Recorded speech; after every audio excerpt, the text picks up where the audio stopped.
Pegunungan salju menjadi scene pembuka dalam kisah kali ini.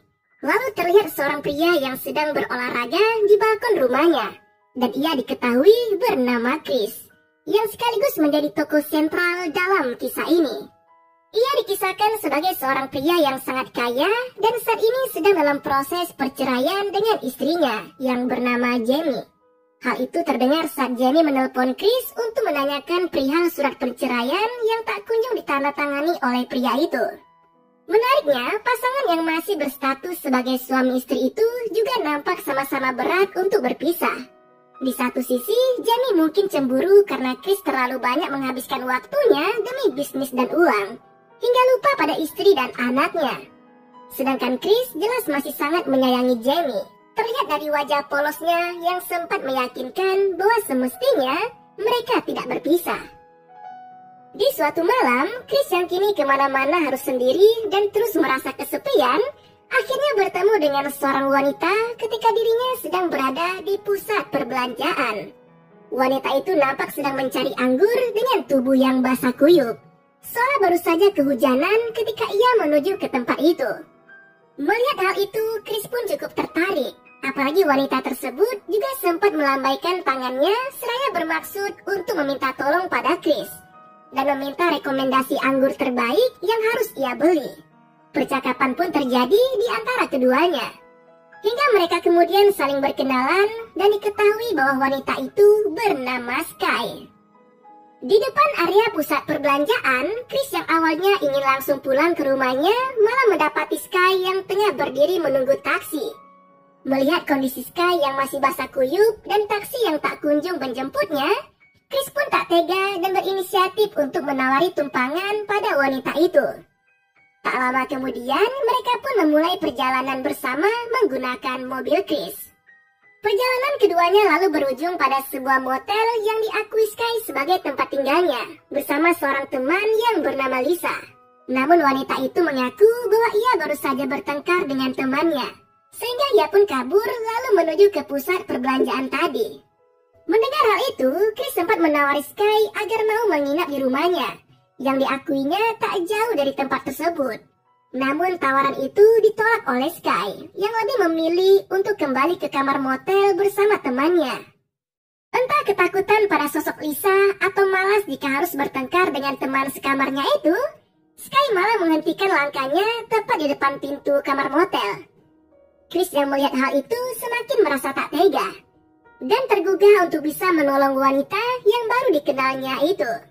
Alhasil, ia pun memundurkan mobilnya dan kembali menawari Sky untuk ikut bersama ke rumahnya. Perjalanan pun kembali berlanjut dengan rumah Chris sebagai tujuan mereka saat ini. Sesampainya di rumah Chris, Sky nampak sangat kagum pada rumah tersebut. Terlebih Chris juga hanya tinggal sendirian di tempat sebesar dan semewah ini.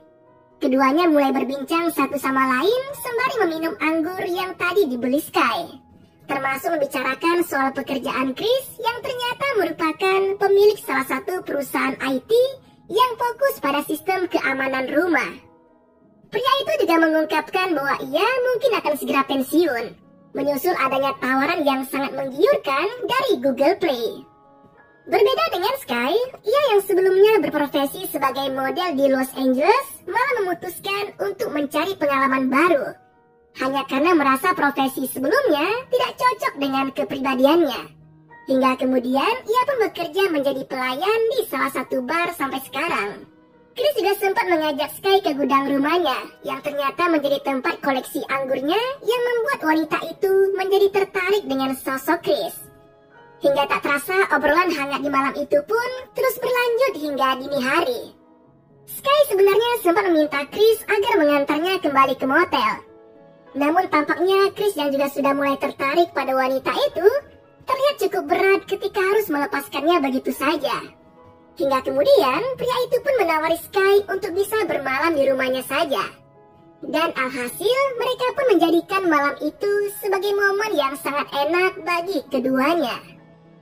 Keesokan harinya, Chris yang telah bangun mendapati dirinya sudah sendirian, karena ternyata Sky telah lebih dulu pulang ke motelnya. Karena telah menyicipi lapis lagi dari wanita lain, Chris merasa sangat bersalah. karena posisinya saat ini masih menjadi suami dari Jamie. Di waktu yang sama, kedatangan Sky ke motel ternyata tidak disambut cukup baik oleh Lisa, yang begitu nampak khawatir karena kepergian Sky semalam tidak ada kabar darinya. Dari sini juga terungkap bahwa ternyata Sky hanya sekedar menumpang di kamar Lisa. Bahkan Lisa sempat akan mengusirnya karena telah dibuat cukup kesal terhadap perilaku Sky yang semaunya sendiri. Namun tak lama dari itu, Lisa lalu menarik kembali ucapannya. Tepat ketika Sky memperlihatkan wajah kesal dan mengurung diri dalam kamarnya. Walaupun merasa cukup bersalah, namun merasa enak juga, Chris pun mulai penasaran pada sosok Sky. Dan akhirnya dia mendatangi salah satu bar yang disebut menjadi tempat kerja dari wanita itu. Obrolan hangat pun kembali terjadi di antara keduanya, yang kemudian berlanjut dengan kencan pertama mereka. Dalam pertemuan itu, Sky sempat mengungkapkan jati dirinya yang diakuinya tidak memiliki keluarga sejak kecil, dan terpaksa harus hidup sendiri dengan berpindah-pindah panti asuhan. Berbeda dengan Chris, ia mengaku bila kedua orang tuanya selalu sibuk dan sering meninggalkannya saat masih kecil. Hal itulah yang kemudian membuatnya begitu termotivasi dalam menjaga keamanan, termasuk dengan membangun bisnis keamanan rumah seperti yang sedang dikembangkannya saat ini. Tak lama kemudian, obrolan hangat itu pun terhenti setelah Chris memergoki seorang pria yang ditenggarai tengah membobol mobilnya.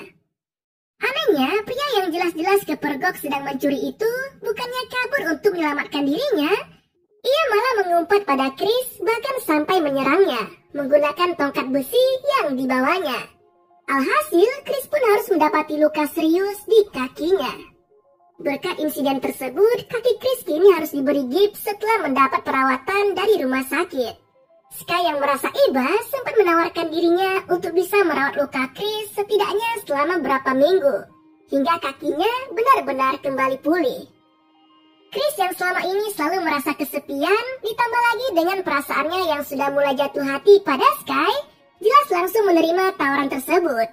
Apalagi wanita itu juga mengaku bisa melakukan banyak hal seolah bisa mengganti peran istrinya, yang selama ini memang telah lama berpisah. Tak lama dari itu, Chris pun menyuruh Sky untuk segera mengambil barang-barangnya, karena bagaimanapun juga wanita itu akan segera tinggal di rumah tersebut. Anehnya, Sky yang akan meninggalkan rumah tersebut sempat menanyakan soal akses masuk ke rumah Chris, mengingat adanya sistem penjagaan keamanan di rumah itu, yang kemudian dijawab oleh Chris dengan memberikan kode khusus untuk bisa keluar masuk di rumahnya.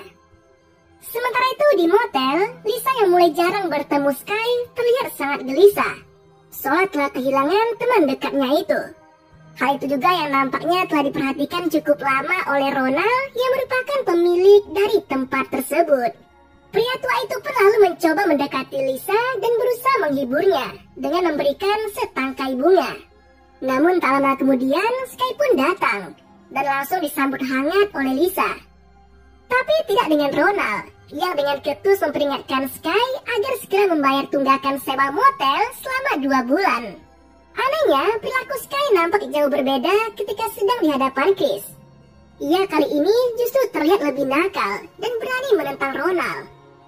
Bahkan wanita itu juga langsung mengerti ketika Ronald sempat menawarinya untuk membayar tunggakan sewa motel dengan hal lainnya. Ya, kalian pasti sudah tahu lah. Kembali ke Chris, ia yang sempat tertidur di sofa kini dibangunkan oleh Sky yang ternyata sudah kembali ke rumahnya.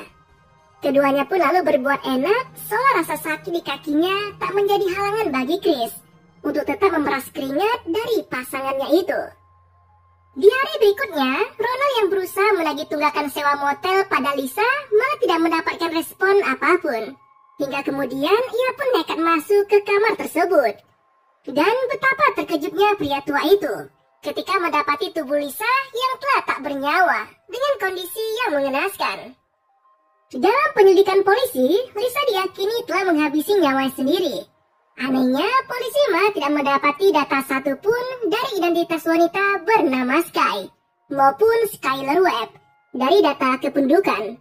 Soal semakin menegaskan bahwa Sky adalah sosok berkepribadian ganda yang bisa saja menjadi sangat berbahaya.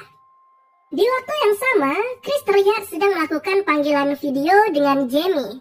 Namun berbeda dari biasanya, pria itu kini nampak cuek bahkan ketika Jamie mulai membahas tentang anak mereka yang tak begitu digubris oleh Chris. Jamie yang mengetahui suaminya sedang terluka itu juga sempat menanyakan soal kondisinya. Namun Chris malah semakin acuh dengan mengatakan bahwa ia telah menyewa seorang perawat untuk mengatasi masalahnya. Hal itu juga yang justru membuat Jamie menaruh curiga pada Chris. Bukan soal perselingkuhan atau wanita lainnya, melainkan pada keanehan suaminya itu yang sekarang begitu terbuka bahkan sampai memperbolehkan orang lain untuk datang merawatnya. Sambungan melalui video call itu pun diakhiri dengan Jamie yang mengatakan bahwa Willow sudah sangat merindukan sosok ayahnya dan berencana untuk mengantarkan anak itu ke rumah Chris. Setelah cukup dengan obrolan singkatnya dengan Jamie, Chris lalu mencari Sky yang ternyata diketahui sedang berada di kamar mandi. Namun perhatian Chris teralihkan dengan mendapati sejumlah foto Sky dan Lisa yang terselip di tas wanita itu. Sontak pria itu pun langsung mengambilnya. Sialnya, belum lama melihat foto tersebut, Chris malah dibuat kaget oleh Sky yang tiba-tiba saja keluar dari kamar mandi. Tas itu pun lalu terjatuh bersama dengan semua isinya. Anehnya, Sky malah tak menaruh curiga sama sekali pada Chris yang kedapatan telah membuka tasnya.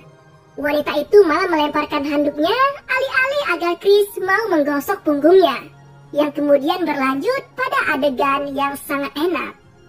Keesokan harinya, kejanggalan mulai dirasakan oleh Chris. Ia yang selalu menaruh ponselnya di meja sebelah ranjang tiba-tiba tidak menemukannya. Tidak hanya itu, perhatian Chris juga sempat tersita oleh tayangan TV yang memberitakan tentang kematian Lisa yang masih misterius. Sontak, pikiran Chris pun langsung melayang tak karuan, membayangkan potensi bahayanya Sky yang bisa jadi merupakan sosok pembunuh Lisa. Ditambah lagi dengan menghilangnya ponsel miliknya yang jelas-jelas selalu ada di sampingnya. Tak lama kemudian, Sky tiba-tiba datang dengan membawa ayam goreng yang baru saja dibelinya. Anehnya lagi, wanita yang mengaku dulunya berprofesi sebagai model malah membeli ayam goreng dalam porsi yang besar. Bahkan ia tak ragu untuk menyantapnya dengan sangat lahap. Perasaan Chris mulai semakin kacau ketika membahas soal berita tentang kematian Lisa, di mana Sky terkesan sangat cuek, bahkan bisa dengan santai mengatakan bahwa dirinya lah yang telah membunuh Lisa. Tidak hanya itu, Sky juga mengaku bahwa selama ini ia hanya memanfaatkan Lisa karena memiliki tempat tinggal, yang kebetulan berada tak jauh dari jangkauan rumah Chris. Dari tempat itulah ternyata Sky telah memantau Chris selama 2 bulan terakhir, melalui teleskop yang tepat mengarah ke rumah pria itu. Dari pengintaian yang dilakukannya itulah, Sky akhirnya mengetahui banyak kebiasaan Chris, termasuk dengan aktivitas apa saja yang dilakukan oleh pria itu. Bahkan pertemuan pertama mereka di pusat perbelanjaan tempo hari ternyata juga bukanlah suatu kebetulan, sebab semua telah dirancang dengan sangat baik oleh Sky. Mendengar hal itu, Chris sempat mencoba mengusir Sky dari rumahnya. Namun wanita itu nampak sama sekali tak ketakutan. Bahkan ia sampai mengunci pintu melalui ponsel Chris. Menyadari ponselnya ternyata dari tadi dipegang oleh Sky, Chris sempat berusaha untuk merebutnya. Namun dengan sebuah alat kejut, Sky bisa dengan mudah menumbangkan pria itu. Chris yang tadi sempat tumbang karena terkena setrum kejut, kini mulai tersadar dan mendapati dirinya tengah terikat di kursi roda. Kemudian Sky pun menghampirinya dan langsung menendang Chris begitu saja, sehingga membuat kursi rodanya terbalik. Wanita itu lalu mengungkapkan motif aksinya yang menginginkan kekayaan dari Chris. Ia juga meminta pria itu agar segera memberitahunya semua sandi dan kode keamanan yang ia miliki. Awalnya Chris menolak permintaan tersebut. Namun jiwa psikopat Sky muncul dan langsung mengebor kaki pria itu, yang kemudian berhasil mengakses internet banking Chris dan menguras semua saldo di dalamnya. Sementara itu, Ronald yang akan membersihkan kamar bekas Lisa dan Sky di motelnya malah teralihkan perhatiannya oleh sebuah teleskop. Pria tua itu pun lalu menggunakannya hingga kemudian ia pun terkejut ketika mendapati sosok Sky yang ternyata sedang berada di salah satu rumah yang sangat mewah. Namun saat itu ia tak ingin gegabah dengan langsung mendatanginya atau malah melaporkan wanita itu ke polisi. Ronald justru ingin mengamati lebih jauh aktivitas Sky melalui teleskopnya. Tak puas sudah menguras isi saldo di rekening Chris, Sky yang mengetahui kepemilikan saham pria itu kini berusaha untuk melikuidasinya dengan menjadikannya sebagai modal untuk mendanai perusahaan baru Sky yang akan diberi nama Psycho. Karena tak mungkin menyuruh Chris untuk melakukan panggilan Zoom dengan pihak bankir dalam kondisinya yang saat ini, Sky sempat berusaha untuk melepaskan pria itu dari kursi rodanya. Namun Chris yang melihat adanya celah sempat mencoba untuk menyerang balik wanita itu. Tapi sialnya Sky malah berhasil meraih guntingnya dan langsung menancapkannya begitu saja ke bahu pria itu yang membuatnya semakin tak berdaya. Seolah tak terpengaruh oleh serangan Chris, Sky lalu memperlihatkan video Jamie dan Willow yang diakuinya akan menjadi target berikutnya.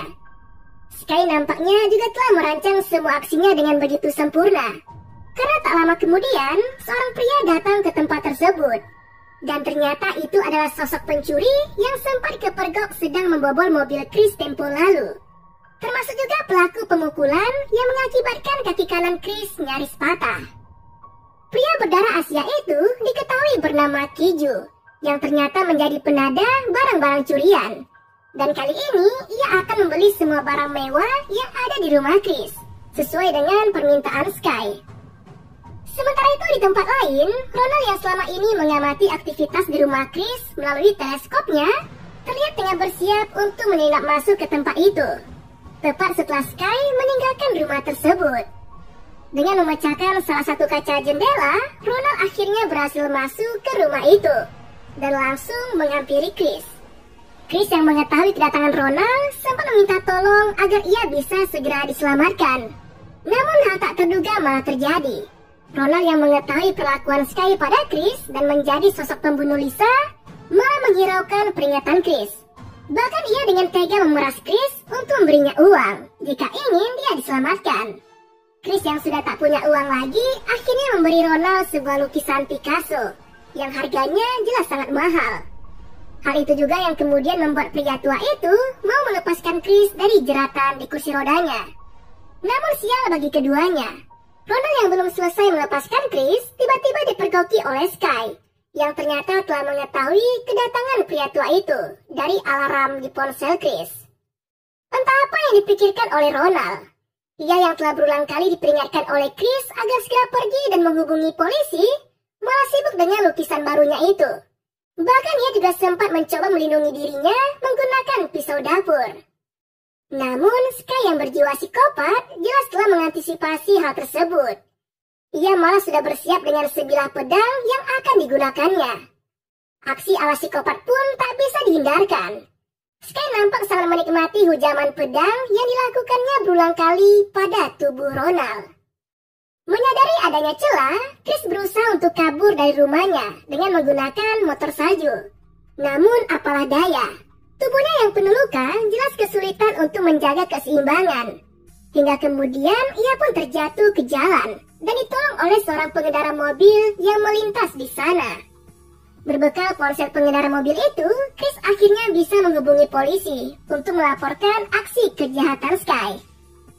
Namun lagi-lagi, secara tak terduga ternyata ponsel tersebut sebelumnya telah disambungkan oleh pengendara mobil itu ke nomor ponsel Sky. Dan terungkaplah bahwa pria tersebut ternyata telah bersekongkol dengan wanita psikopat itu. Pria itu diketahui bernama Sebastian dan merupakan ayah tiri dari Sky, yang kemudian malah menjadi pasangannya setelah pria itu menghabisi ibu kandung Sky. Sejak saat itulah Sebastian terus melatih wanita itu hingga menjadi pencuri yang handal. Kemudian malam pun tiba, penyiksaan pun kembali dirasakan oleh Chris. Tidak hanya mentalnya saja yang menderita karena mendengar kegaduhan saat Sky dan Sebastian bercinta, namun Chris juga kembali diperas oleh Sky, yang mengetahui jika pria kaya itu ternyata masih menyimpan $14 juta surat obligasi yang ditaruhnya di kotak penyimpanan Bank Amerika. Meski Chris sempat berdalih jika penyimpanan di Bank Amerika menggunakan sistem pemindai biometrik untuk bisa mengaksesnya, Namun Sky tak kehilangan akal hingga akhirnya ia dan Sebastian pun memotong salah satu jari Chris untuk melancarkan aksi mereka yang selanjutnya. Esok pun tiba, dan itu merupakan hari di mana Jamie dan Willow datang ke rumah Chris. Sialnya, Jamie yang mulai menyadari adanya kejanggalan dari rumah tersebut tak bisa menghentikan langkah Willow yang telah lebih dulu berlari masuk mencari ayahnya. Jamie dan Willow pun akhirnya dimasukkan ke salah satu gudang bersama dengan Chris. Sementara itu, potongan jari Chris yang telah dibekukan kini dipasang ke tangan Sebastian dengan tujuan agar mereka bisa mengelabui sistem pemindai biometrik di Bank Amerika. Setelah bersiap, kedua psikopat itu pun segera menuju ke bank yang menjadi lokasi penyimpanan surat obligasi milik Chris. Setibanya di bank, Sebastian dan Sky langsung disambut hangat oleh seorang pegawai yang kemudian berlanjut menuju ke lokasi penyimpanan. Sial bagi mereka berdua. Setelah merasa berhasil mengelabui sistem pemindai biometrik menggunakan potongan jari Chris, Sebastian dan Sky malah hanya mendapatkan secari kertas dalam safe deposit box yang menyebutkan bahwa seluruh surat obligasi telah dipindahkan oleh Jamie. Kembali ke Chris, ia yang sempat putus asa dengan kondisinya saat ini akhirnya menemukan adanya ventilasi udara yang bisa dimanfaatkan bagi mereka untuk bisa kabur dari sana.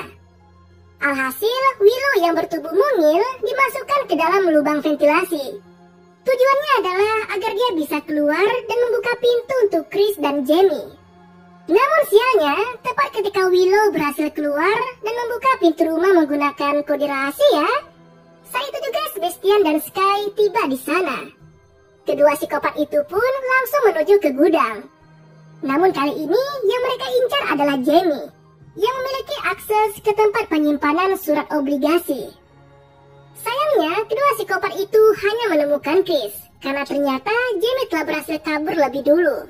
Chris juga tak mau menyebutkan keberadaan Jamie, bahkan seolah tak memiliki rasa takut lagi pada kedua psikopat itu. Pria itu juga sempat akan ditembak oleh Sky. Namun tampaknya Sebastian yang terus-menerus menyuruh untuk menembak dengan kata-kata kasar telah menyinggung perasaan wanita itu. Alhasil justru Sebastianlah yang ditembak oleh Sky, hingga membuatnya tewas seketika. Memanfaatkan situasi tersebut, Chris lalu bersembunyi di ruangan lain setelah berhasil meraih kembali ponsel miliknya. Aksi perburuan ala psikopat pun dilakukan. Namun kali ini, Chrislah yang mengontrol sistem keamanan di rumahnya dan mengacaukan fokus Sky dengan mematikan seluruh lampu serta menyalakan musik.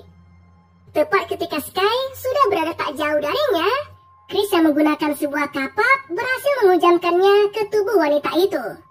Namun serangan tersebut tidak membuatnya tumbang, melainkan hanya sedikit cedera. Alhasil justru Chrislah yang diserang balik oleh psikopat itu. Tak tega melihat suaminya yang berlumuran darah, Jamie yang tadinya bersembunyi akhirnya memberanikan diri untuk menyerang Sky dengan menghempaskan kepala psikopat itu ke layar monitor. Namun lagi-lagi Sky nampak tak begitu terpengaruh oleh serangan tersebut. Justru Jamie lah yang harus turut mendapat luka dari serangan Sky.